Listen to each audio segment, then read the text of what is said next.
Hey guys good morning welcome to my new blog. তো এখন বাজে সকাল 11টা। এখন থেকে আজকে ব্লগটা শুরু করছি। আর এখন আমরা সবাই মিলে যাচ্ছি ভোট দিতে। তো চলো, বাবা মা সবাই বেরিয়ে পড়েছে আর আমরাও যাচ্ছি এখন ভোট দিতে। তো চলো ভোটটা দিয়ে আসি। তো এই যে সবাই যাচ্ছে।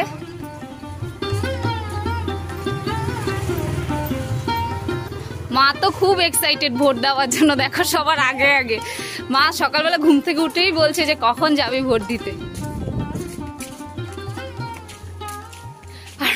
বাবা তো ঘুম থেকে উঠে এই যে জামা পরে নিয়েছে ভোট দেওয়ার জন্য। মায়ের থেকে বাবা বেশি এক্সাইটেড। বাবা মাকে বলছিলাম মা তোমার যেতে হবে না, তুমি বাড়িতে থাকো। মা বলছে কেন, আমার ভোট আমি নষ্ট করবো কেন? আর বাবা যেই সকালবেলা ঘুম থেকে উঠে জামা পরেছে আজকে আর খোলেনি, বলছে ভোট দিয়ে তারপর জামা খুলবো।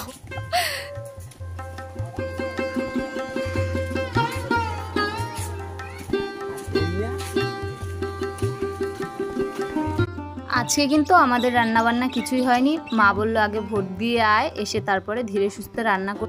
বোন বলছিল যে মা রান্নাবান্না করে খেয়ে দে, তারপর 3-4টার দিক দিয়ে যাবো, গিয়ে ভোটটা দিয়ে আসবো। মা বলছে না, আগে ভোটটা দিয়ে তারপরে। আজকে ভোটের দিন বাবাকে তো দোকানে যেতে দেয়নি, আর তার সাথে সাথে মা দোকান খুলেছিল, মাও বন্ধ করে দিয়েছে। আমি আর বোন মিলে রুটি বানালাম সকালের টিফিন, তারপর খেয়ে দেই এই যে সবাই বেরিয়ে পড়েছে ভোট দিতে। তো আমরা প্রায় ভোট কেন্দ্রের কাছাকাছি চলে এসেছি, আর ভোট দিয়ে তারপরে তোমাদের সাথে কথা বলবো। বাবা শুধু বারবার বকা দিচ্ছে, বলছে ফোনটা কেন বার করছিস বারবার, ভোট কেন্দ্রের এখানে এসে ফোন বার করবি না। আমি বলছি কি হয়েছে? বলছে না বার করবি না, বারণ করেছি, কেউ আমাকে ডাকনিক, সেটা আমার পছন্দ না।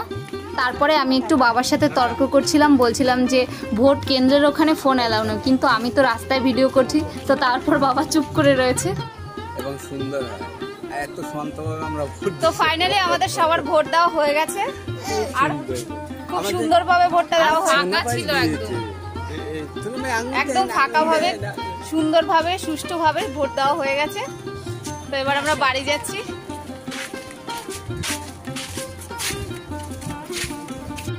আজকে খুব রোদ দিয়েছে। ভোট দিয়ে বেরিয়ে পেপসি খুঁজছিলাম, মা বলে তাড়াতাড়ি বাড়ি চল, গিয়ে বাড়িতে ঠান্ডা জল খাবি ফ্রিজে। অন্য লাইনে অনেক ভিড়, কিন্তু আমাদের যে বুথটা ছিল ওইখানে কোনো ভিড় ছিল না, একদমই আমরাই গিয়ে প্রথমে দিতে শুরু করে দিয়েছি। ভালো হয়েছে, সকাল সকাল দেওয়া হয়ে গেছে। আমি ভিডিও বানাচ্ছিলাম বলে অনেকটা পিছনে পড়ে গেছি। ওরা দেখো কত দূর হেঁটে চলে গেছে, আর আমার ছেলেকে দেখো ওর দিদুনের সাথে পাল্লা দিয়ে হেঁটে যাচ্ছে। আর একটা কথা, অনেকে হয়তো জিজ্ঞাসা করতে পারো যে তুমি তোমার বাবার বাড়ি এখানে কেন ভোট দিচ্ছ। তো আমার ভোটার কার্ড এখনও আমার শ্বশুরবাড়ি ওখানে ট্রান্সফার করা হয়নি, তাই এখানেই ভোট দিলাম। তো আমরা প্রায় অনেকটা বাড়ির কাছাকাছি চলে এসেছি, আর আমি দেখো ওই যে দাঁড়িয়ে রয়েছি খাবার খাবো বলে। বাবা বলে এখন আবার কি খাবার খাবি? আমি বলছিলাম একটু চিপস কিনে দাও। বাবা বলে কেন, চিপস বাড়িতে দোকানে নেই? বাবা বলে কোনো সময় তো একটা দেখি না ভালো খাবারের নাম বলছিস, কোথায় চিপস, পেপসি, ফুচকা, আচার। তারপর বাবা দেখি নিজেই বলল ওই তো দোকান রয়েছে, যা কি কিনবি কেন। তারপর আমরা চিপস কিনলাম, তারপরে ম্যাজিক মমস বিস্কুট, তারপরে আমার ছেলেকে একটা লাড্ডু কিনে দিল।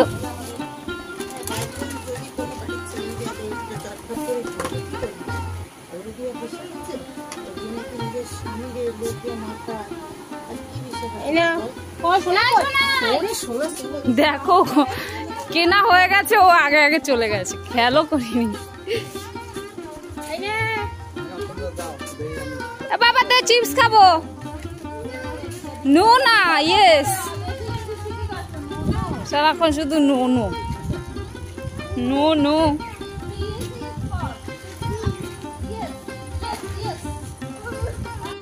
আমাদের সেলফি সেল।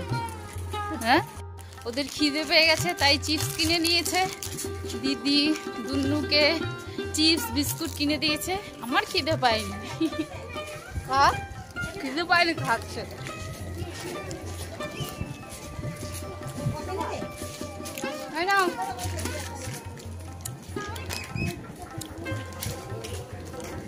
তো ফাইনালি বাড়ির কাছাকাছি তো চলে এসেছি, প্রায় গলির মধ্যে ঢুকেও গেছি। রোদের মধ্যে তাড়াতাড়ি হয়ে গেছে, এটাই ভালো।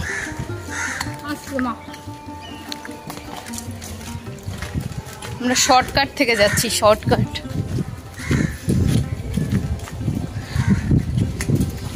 ওই জায়গাটা কি ঠান্ডা হাওয়া দিচ্ছে বাবা। সব আসছে। না দাঁড়াতে হয়েছে সেটাই তো ভালো, দাঁড়াতে হলে কি ভালো হতো বলো? মা তো জলের বোতল পান সবকিছু নিয়ে গিয়েছিল, বলছিল যদি লাইন হয় তারপর দাঁড়াতে হয়, তার জন্য জল টল খাবে, ওই জন্য জলের বোতল পান সবকিছু নিয়ে চলে এসছিস। কখন তুই কখন চলে এসছিস?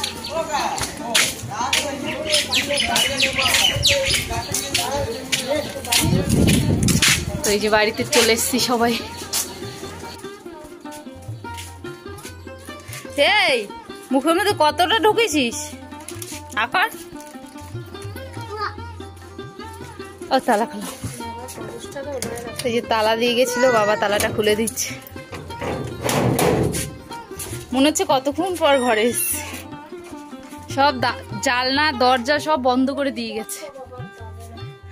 আজ তো লোকনাথ পুজো, তাই বোন সকাল সকালই ঘুম থেকে উঠে এই যে পুজো দিয়ে দিচ্ছে। সবাইকে আবারও গুড মর্নিং। আর আবারও গুড মর্নিং এই জন্য বললাম কারণ শনিবার দিনকে ভোট দিয়ে এসে আমি আর ভিডিও বানাতে পারিনি, তো ভিডিওটা আর শেষ করা হয়নি। তাই ভাবলাম যে ভিডিওটা তো শেষ করতে হবে, তাই আজকে সকাল দিয়ে মানে রবিবার থেকে শুরু করলাম ভিডিওটা। শনিবার দিনকে ভোট দিয়ে বাড়ি আসার পর এসেই আমি সাথে সাথে হুট করে স্নান করে নিয়েছিলাম। তো অত রোদ থেকে এসেই স্নান করে নিয়েছি, তো মাথাটা ভীষণ ধরে গিয়েছিল। সারা দিনটাই অনেকটা মাথা ব্যথা করছিল, তারপরে অনেক কাজবাজও ছিল, ওই জন্য আর ভিডিও বানানো হয়নি। তো তোমরা একটু ব্যাপারটা ম্যানেজ করে নিও, দুদিন মিলিয়ে কিন্তু ব্লগটা হচ্ছে। আজকে তো লোকনাথ পুজো, তো ওই জন্য বাবা ঘুম থেকে উঠে তাড়াতাড়ি করেই বাজারে গিয়েছিল, আর বাজার থেকে ঠাকুরের জন্য মালা, ফুল, ফল, মিষ্টি সব নিয়ে এসেছিলো। আর এখন এই যে বোন পুজো দিয়ে দিচ্ছে, লোকনাথ বাবার পাঁচালি পড়ছে। বোন তো পুজো দিচ্ছে আর আমি যাব এখন একটু চা বানাতে। চা তো খাওয়া হয়ে গেছে, আর এখন এই যে ভাত বসিয়ে দিয়েছি। আর আজকে বাবা দোকানে যাবে, তো তার জন্য এই যে দোকানের ডিম সিদ্ধও বসিয়ে দিয়েছি। আর 4 দিন পরে বাবা দোকানে যাচ্ছে। আর এই যে দেখো বাবা বাজারে গিয়েছিল, তো মাছ পায়নি আজকে। বাবা বলছে যে খুব একটা ভালো মাছ নেই, আর যা আছে বরফ দেওয়া মাছ, ওগুলো খেতে ইচ্ছে করছে না, তো ওই জন্য এই যে চিকেন নিয়ে এসছে। আর এই যে দেখো এদিকে রান্নাও শুরু করে দিয়েছি, এই যে উচ্ছে আর আলু ভাজা হচ্ছে, আর চিকেনটা রান্না করবো, ওই জন্য আলুটা ভেজে নিচ্ছি। আর আজকের রান্নাটা আমি আর বোন মিলেই করে নিলাম। আর এই যে আলুটা ভাজা হয়ে গেছে, একটু লাল লাল করেই ভেজে নিলাম।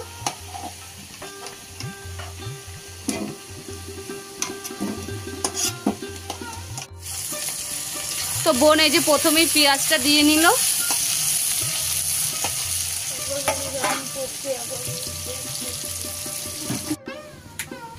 আর এদিকে দেখো এই যে লঙ্কা, তারপরে টমেটো সব কেটে নিয়েছি। আর এদিকে এই যে আদা, তারপর রসুন, পেঁয়াজ, তারপর জিরে সব একসাথেই পেস্ট করে নিচ্ছি, কারণ বারবার করতে হলে তো সময় লাগে, আর বাবা তাড়াতাড়ি খেয়ে আবার দোকানে যাবে, তার জন্য আমাদের রান্নাবান্নাটা একটু তাড়াতাড়ি করতে হয়। আর এখন এই যে বোন টমেটো, তারপরে লঙ্কা এগুলো দিয়ে দিচ্ছে। আজকে আর আমাদের ঘরে বেশি কিছু রান্না হবে না, শুধু চিকেন হবে আর করলা ভাজবো, এতটাই রান্না হবে। বোন বলছিল যে একটু ডাল করার কথা, তো বাবা বলছে না ডাল করতে হবে না, ডাল করলে আবার একটু ভাজাভুজি কিছু না করলে শুধু ডাল দিয়ে তো আর খাওয়া যাবে না, তাই জন্য ডালও আর হয়নি আজকে। তো বোন পেঁয়াজটা একটু হালকা লাল করে ভেজে নিয়েছে, আর তারপরে এই যে মশলাটা দিয়ে দিচ্ছে। আর এখানে আদা, রসুন, তারপরে পেঁয়াজ, তারপরে জিরে সব একসাথেই পেস্ট করা রয়েছে। রান্না করতে করতে বোন বলছে আমি এরপরে যখন চ্যানেল খুলবো তখন কুকিং চ্যানেল খুলব। তো এখন একটা আমি কথা বলতে চাই, যারা যারা আমার চ্যানেলে এসে জিজ্ঞেস করছো যে বোনের চ্যানেলটা কি হলো, ও কেন ভিডিও দিচ্ছে না, তো তাদেরকে বলছি যে বোনের ফোনটা রিসেট মেরেছিল, তো ওর ইমেল আইডি সব কিছু উড়ে গিয়েছিল, বোন আর সেগুলো মনে করতে পারছে না, তো তার জন্য আর ওর অ্যাকাউন্টটা খুলতেও পারছে না। অনেকবার চেষ্টা করেছিল রিকভারি করার জন্য। তো যারা যারা জানতে চেয়েছো যে কি সমস্যা হয়েছে বা কেন দিচ্ছে না ভিডিও, তো এই সমস্যার জন্যই ও ভিডিও দিতে পারছে না। আর নিউ চ্যানেলও খুলতে পারছে না, কারণ বোনের যে ফোনটা দিয়ে ভিডিও করতো ওইটাতে অনেকগুলো চ্যানেল খোলা হয়েছে, তো তার জন্য ইউটিউব থেকে চ্যানেলগুলো বন্ধ করে দিচ্ছে 24 ঘন্টার মধ্যে। তো বোন কিছুদিনের মধ্যেই নতুন ফোন কিনে আবার নিউ চ্যানেল খুলবে। তো ঠিক আছে, আশা করছি তোমরা কিছুটা হলেও এই ব্যাপারটা বুঝতে পেরেছো। আর আজকে আমরা কিভাবে চিকেন রান্না করি সেই রেসিপিটা তোমাদের সাথে শেয়ার করব। মশলাগুলো তো দিয়ে দিয়েছে বোন, আর তারপরে পরিমাণ মতো নুনটাও দিয়ে দিয়েছে। মা আবার 2টো তেজপাতা দিয়ে দিতে বললো, তো না দিলেও হয় তেজপাতা। বোন ওদিকে মাংসের মশলাটা একটু কষিয়ে নিক, আর আমি এদিকে বাবার দোকানের জন্য মশলাগুলো সব পেস্ট করে দেব। আজকে আর মশলাগুলো বাবা কেটে কুটে দেয়নি, আমি কেটে কুটে নিয়েছি। আর বাবা গেছে আমাদের দোকানের গ্যাস ফুরিয়ে গেছে, তো গ্যাস আনার জন্য গেছে। আর এদিকে দেখো এই যে মা দোকানের চপের আলু সিদ্ধ করে রেখে দিয়েছে। আর এদিকে দেখো এই যে বোনের মাংসের মশলাটা কষানো হয়ে গেছে, এবার মাংসটা দিয়ে দেবে। আলুটা যে ভেজে রেখেছি ওটা মাংসটা কষানো হয়ে গেলে তারপরে দিয়ে জল দিয়ে ঢেকে দেবে।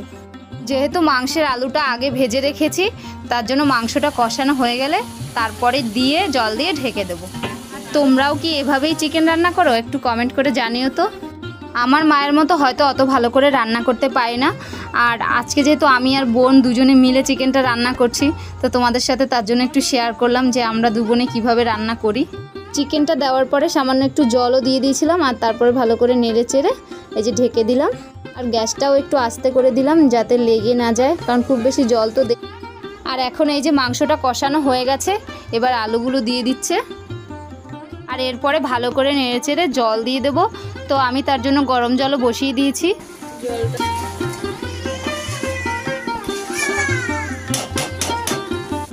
মাংস তো কষানো হয়ে গেছে, তো বোন বললো দেখ তো লবণ ঝাল সব কিছু ঠিকমতো হয়েছে কিনা। তো এই যে দিল আমাকে। আর এই যে দেখো মাংস কিন্তু একদম তুলতুলে নরম হয়ে গেছে। তো খেয়ে দেখি সব কিছু ঠিকমতো হয়েছে কিনা। বোন আর আমি দুজনে মিলে রান্না করলাম, আর আমি এখন একা টেস্ট করে দেখব, তার জন্য বোনকেও আবার ডাক দিলাম যে আয় তুই একটু দেখবি। তো ঝাল নুন সব কিছুই ঠিক ছিল, আর বোনকে ডাক দিয়েছি। আর দেখো ভাই চলে এসছে, ভাইকে না দিয়ে আমি মুখে দিয়ে দিয়েছিলাম, তাই জন্য ভাই দেখো আমার দিকে তাকিয়ে রয়েছে।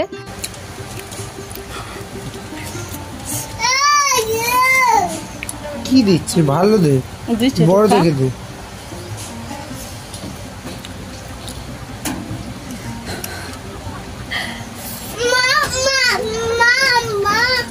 এইরকম করে মাংস খেতে তোমরা দেখো।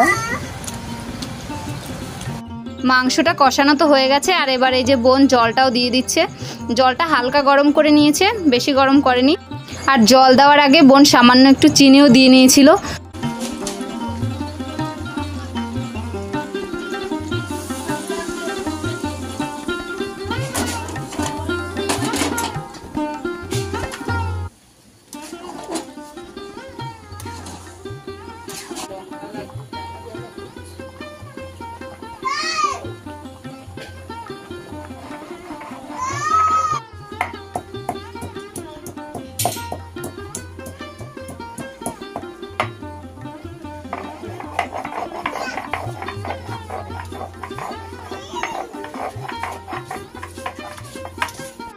চিকেন রান্না তো প্রায় হয়ে গেছে, তো এবার বোন গরম মশলাটা একটু বেটে নিচ্ছে, নামানোর আগে দিয়ে নামিয়ে নেবে।